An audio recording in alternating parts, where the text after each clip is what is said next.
Here we go. Yo, what up, CY? Welcome to our first ever online service. We're so excited that you're hanging out with us this evening or whenever you're watching it. You could be watching it in the afternoon, at night, who knows. But wherever you're watching, we're so glad you're here. And we're going to be doing this for quite some time. So make sure you subscribe. I've always wanted to do this. Be sure to like, comment, and subscribe to our channel. And so that you get notified. Oh, don't forget to hit the bell so you can get notified. Oh my gosh, this is amazing. And so we're gonna cut to me doing worship, which is kind of funny. It's just me. I took the jacket off because I was getting a little warm. That doesn't matter. But we're gonna worship together tonight, and or whenever you're watching this, we're gonna worship together. And Christian's got a message for us. So be sure you stay tuned. Thanks for watching. Love you guys. We'll see you soon. God, we thank you for who you are. We thank you for your truth. God, we thank you that you are with us and for us. And God, we just pray that you would move in our lives right where we are, in our living room, in our bedroom. God, we just worship you in spirit and in truth. And so we love you, God. We praise you. It's in your name. Amen.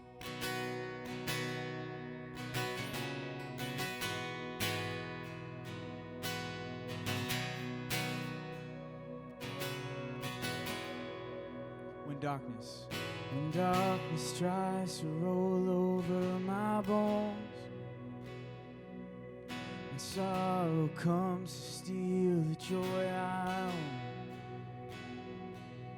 when brokenness and pain is all I know, oh, I won't be shaken, no, I won't be shaken, 'cause my fear doesn't stand a chance when I stand in your love. My fear doesn't stand a chance when I stand in your love. My fear doesn't stand a chance when I stand in your love.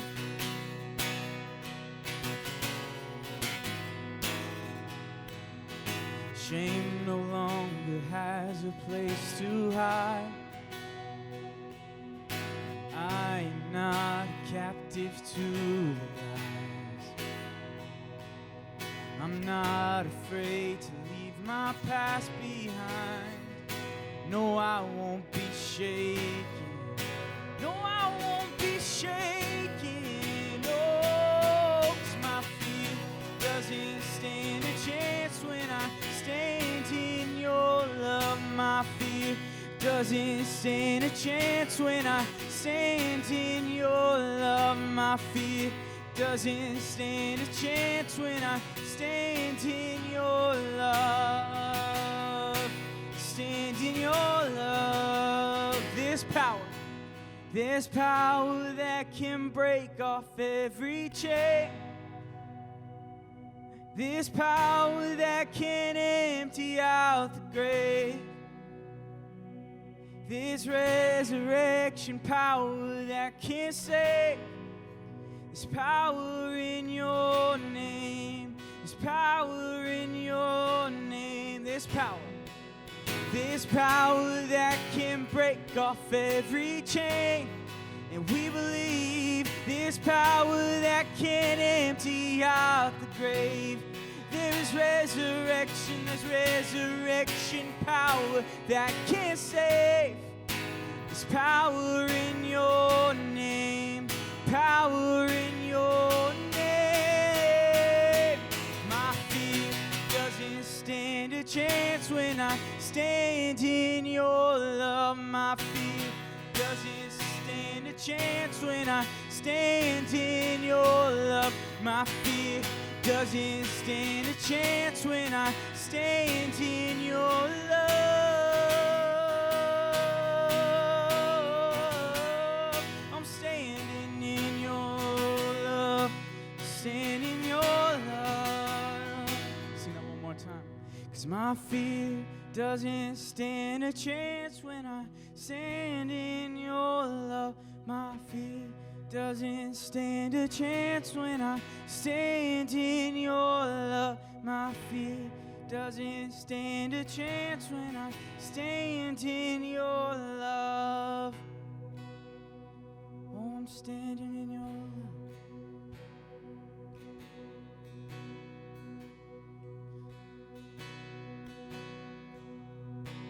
So I throw all my cares before you.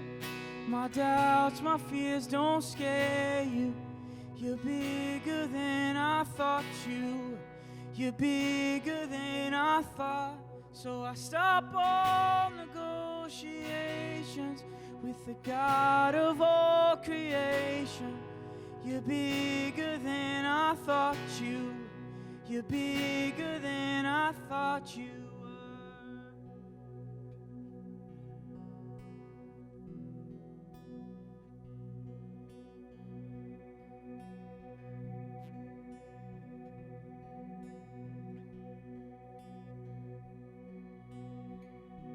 Speak to me when the silence steals my voice. You understand me. You understand me. Come to me in the valley of unknowns. You understand me. You understand me. You understand me, God. You understand me. So I throw all my cares before you. My doubts, my fears don't scare you. You're bigger than I thought you. You're bigger than I thought. So I stop all negotiations with the God of all creation. You're bigger than I thought you. You're bigger than I thought you.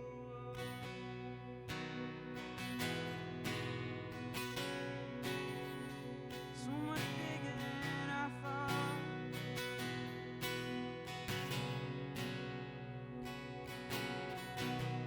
I believe, but help my unbelief. You understand me. You understand me. Help me reach the faith that's underneath. You understand me. You understand me. You understand me, God. You understand me. Oh, so I throw all my cares before you. My doubts, my fears don't scare you. You're bigger than I thought you were.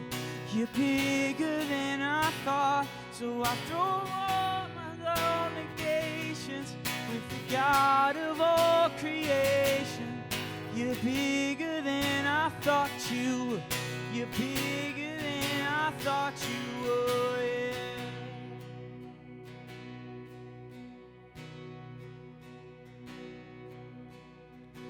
I will rest in the Father's hands. Leave the rest in the Father's hands. Oh, I will rest in the Father's hands. Leave the rest in the Father's hands. I will rest. I will rest in the Father's hands. Oh, leave the rest in the Father's hands. I will rest. I will rest in the Father's hands. Oh, I want to leave the rest in the Father's hands. So I throw all my cares before you. My doubts, my fears don't scare you. You're bigger than I thought you were.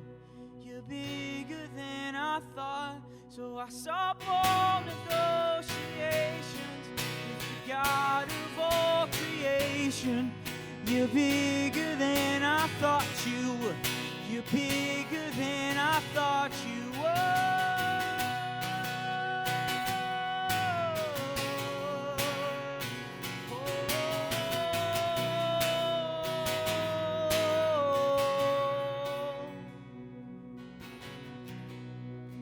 God, we thank you that you're bigger than what's going on in our world. God, we thank you that you care for us. God, I pray that as we continue on with this service, that we would dive into your word, that we would take this time seriously. Even though it's different, you have never changed. You never leave us. You never forsake us. And God, we can believe that our best days are in front of us and not behind us. So God, we just turn to you right now. Say, heal our nation. Heal our land. Heal sickness and disease. God, we need your presence. We need your glory in our lives. Thank you, Jesus.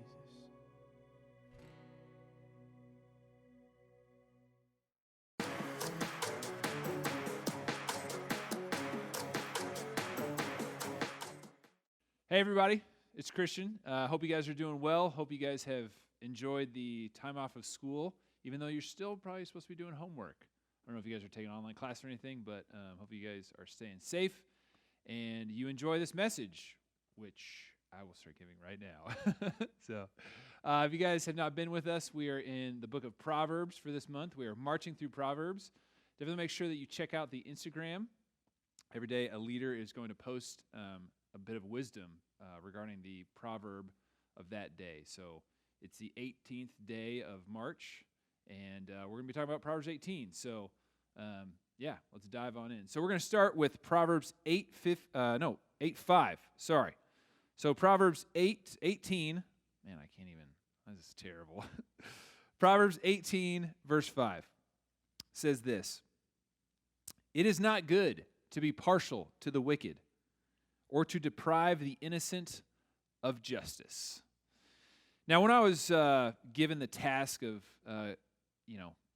speaking on Proverbs 18, I decided to go through the chapter one by one, and I wrote down the Proverbs, and then I kind of wrote notes about what these Proverbs meant to me, or like my first thoughts, first impressions stuff. And there's some pretty funny ones, but this one really stood out to me because it's something that I feel is echoed throughout human history. All right, so let me read it again. It says, "It is not good to be partial to the wicked or to deprive the innocent of justice." Now, social justice is a big talking point in today's society. Social justice movements are huge. And in my opinion, Christians should be at the forefront of those. We have Martin Luther King, who led the civil rights movement. We have William Wilberforce, who led the movement to free slaves in Britain. We have a lot of examples of men and women in the Christian community throughout the years who have led social justice movements. And so what Solomon says here, I believe, is echoed throughout the centuries. And I think it's something that is really relatable to us. But first, I want to talk about what it really means. So in the 1980s, way before any of us were born, there was a study done that was called the Broken Windows Study. And what these sociologists and psychologists found is that when there were neighborhoods that were not taken care of, crime rate would increase. And so the broken windows theory is this, is that if there is a house that has a broken window, and it's not fixed quickly enough, that house will be seen as a sign of dilapidation in the community, a sign that nobody really cares about this place.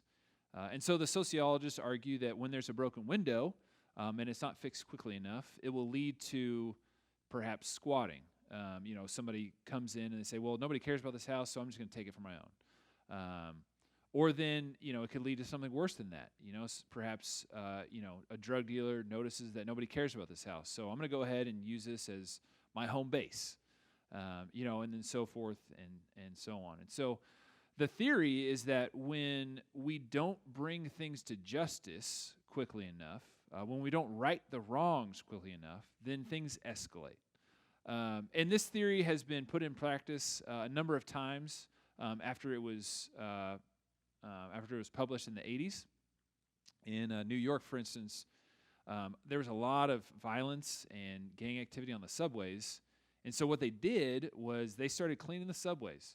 So they would take a subway car that had been graffitied and really damaged and stuff, and they would take it off the line, and they would spend a whole day cleaning it down so it looked brand new, and then they put it back. And they were very rigorous with this. And so as soon as somebody graffitied a car, they would take it off the line and fix it. And so eventually the subway started looking really nice. And all of a sudden the crime rate decreased, right? New York was setting the subway to rights. And so by doing so, they were sending a signal to people saying, hey, like, we take care of this. You know, we don't want to just let what is wicked just kind of flourish without abandon, you know. Like, we want to make sure that we're taking care of this, that we're, doing our part and bringing justice, really, to the world. So, again, this was a study from the 80s, but like I said, this has been echoed throughout the centuries. In Ecclesiastes, also written by Solomon, Ecclesiastes 8:11 says this: when the sentence for a crime is not quickly carried out, the hearts of the people are filled with schemes to do wrong. And I think this is really interesting because I think it kind of shows us a little bit about human nature. You know, we have this desire in us to create chaos. We have this innate sense that when things are bad, we can just keep doing bad things. Like if that window's broken over there, well, I can break this window too. If nobody cares about this, then it can just all go to hell in a handbasket. And so this chaos just persists and it permeates. But where does it stem from? Where does this desire for chaos really come from? Because somebody had to break the window first. Somebody had to make sure that justice was not being done. So one of my favorite Psalms is Psalm 12. And Psalms 12:8, you can turn there, but honestly, it's gotten to the point where I've kind of memorized it. But it says this: it says, "The wicked freely strut about when what is vile is honored among men." And if you're not really sure what vile means, just rearrange the letters and you get evil, all right? So that's pretty much it. Like the wicked freely strut about when what is evil is honored among men and women. Really, we should say humanity there, all right? But does that make sense? Like, we question, like, why is there chaos? Why is there all these things that are happening in the world that's negative and terrible and evil? Why is it there? Well, Psalm says the wicked freely strut about when what is vile, when what is evil is honored among the people. And when I think of the word strut, I think of this, this person who is arrogant, who is, who's cocky, who just struts about because they know that nothing they do, is ever going to be, looked down upon. They think, oh, I'm the best. You might have people like that in your school, that you're thinking of right now. You're like, oh, that guy, right? Or those girls, the mean girls, if you will. Regina George and her ilk. And there's people that we know. And hopefully you are not one of those people, But maybe you're sitting there thinking to yourself, man, like, that kind of sounds like me, The wicked freely strut about when what is evil, when what is vile is honored among humanity. So what does that mean for us? So if we know, the theory behind the broken windows, if we know that if justice is not quickly carried out, and we know that if what is, that this evil is persisting because we honor it, like what are we supposed to do?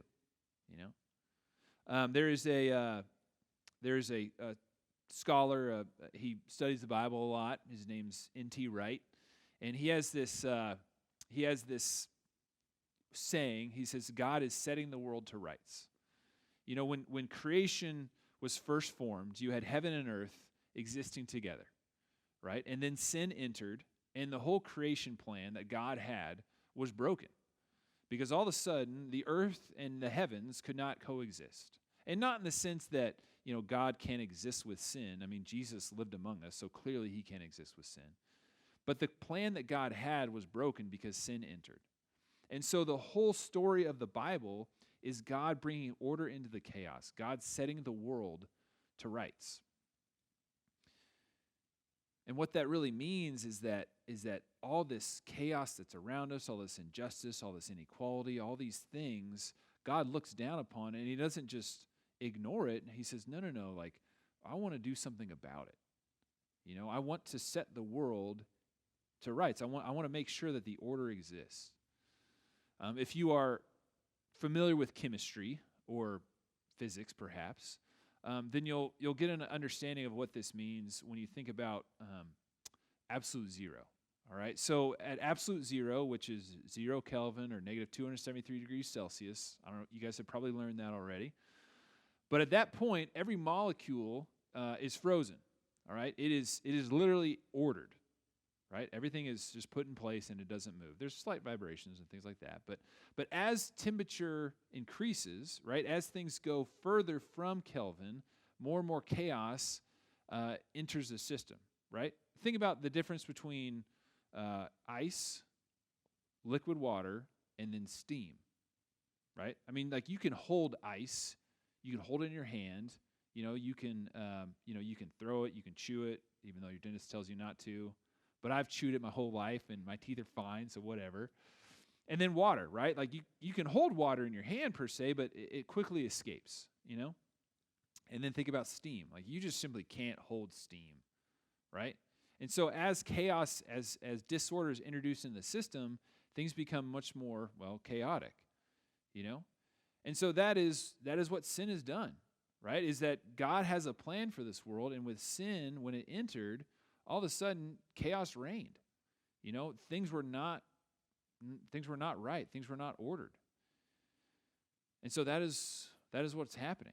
When we talk about this, justice not being done quickly enough, right? When the wicked freely strut about, it's because there's no order. It's because there's just chaos.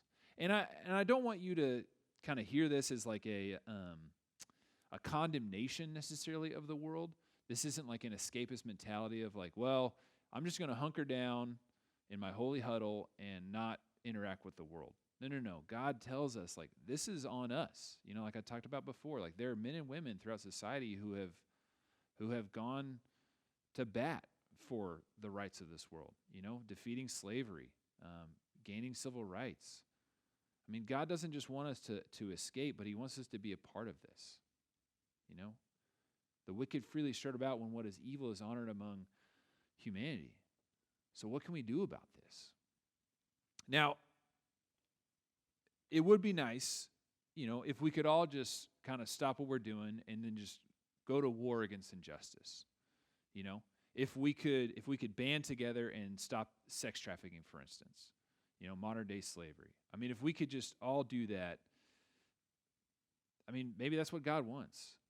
But realistically, and I don't want to sound like a downer here, I mean, realistically, when we're talking about justice, when we're talking about what we can do as human beings, y'all are in high school right now, and I don't want to say that you can't do anything, but I want to be realistic with my ask of you, like the actions that I think you guys should take as high schoolers. And again, there are some people in your high school, who perhaps are not the nicest, perhaps they're bullies or things like that, And as Christians, as people who know that the world is supposed to be ordered, the world is supposed to be set to rights, I think it's our job, it's our responsibility, it's our calling from God, instead of just simply looking at the injustice and turning a blind eye, we should do something about it. So maybe there are some people that who simply just need a hug. The people who have been, ostracized from your high school groups, who, they're humans just like the rest of us, but they haven't been given a chance because of something that they did, and they're broken windows, as we all are, and so it's up to us to fix them. And again, this isn't, a huge ask in the sense that I'm asking you to go defeat the global sex trafficking trade, but maybe it's the person next to you, who deserves to be treated as a human being, who deserves justice, who deserves to be known. When we're talking about the idea of, freely strutting about, I mean, how great would it be if we could all freely strut about? Not because we're evil and because, society honors us, but what if we could all freely strut about because that's how God made us? That we could all be confident in who we are and who our Creator is. What if we could do that for other people? So if you have the capability, if you have the wherewithal to stop and see what's happening in your high school and say, you know what, I want to change things. I want to set this high school to rights. I want to bring order into the chaos. Then I encourage you to do so. It's going to take time. It's going to take effort. It's going to be painful. You yourself will probably be ostracized. But it's worth it. And it's what God calls us to do. Now maybe you are someone who is being ostracized. Maybe you are someone who, is struggling with these things, right? I want you to understand that it's very basic, but God loves you, And even though there are people in your high school that might not see you the way that He does, like His opinion is the thing that matters the most. And so maybe the world is not set to rights for you right now.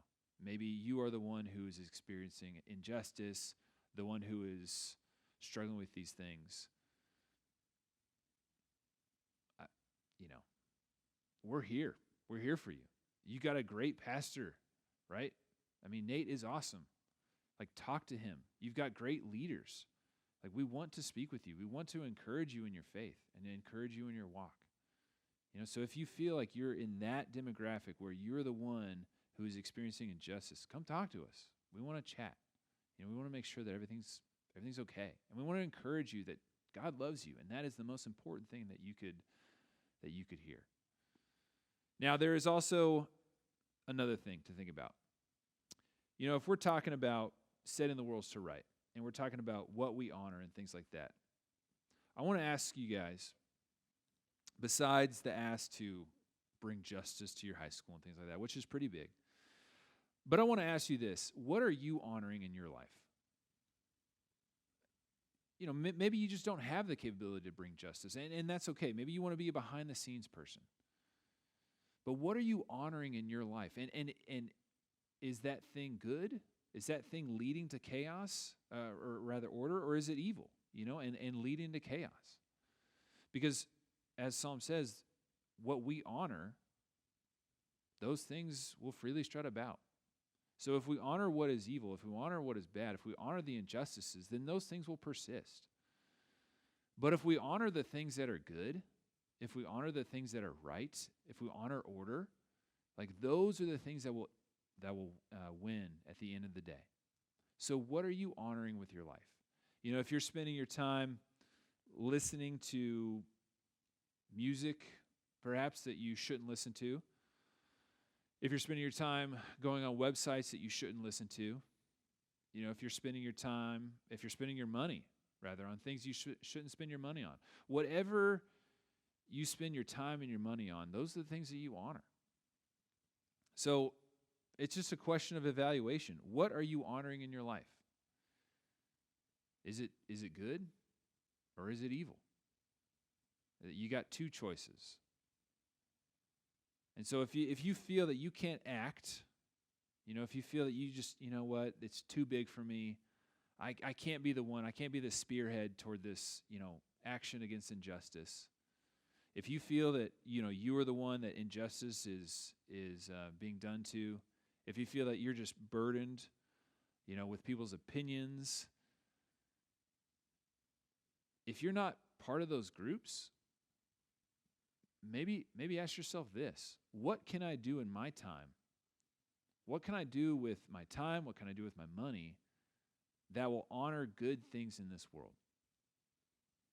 Because everything's a call to action, and every single one of us can do something. We might not be the tip of the spear. We might not be the one that the spear is pointing to. We might just be a regular, average person. Trust me, I am an extremely average person. I have never been the best at anything, all right? But that's okay. I mean, that's all of us, right? That's most of us, I guess I should say. But if that's you, then what are you honoring with your life? What are you honoring with your time? What are you honoring with your money?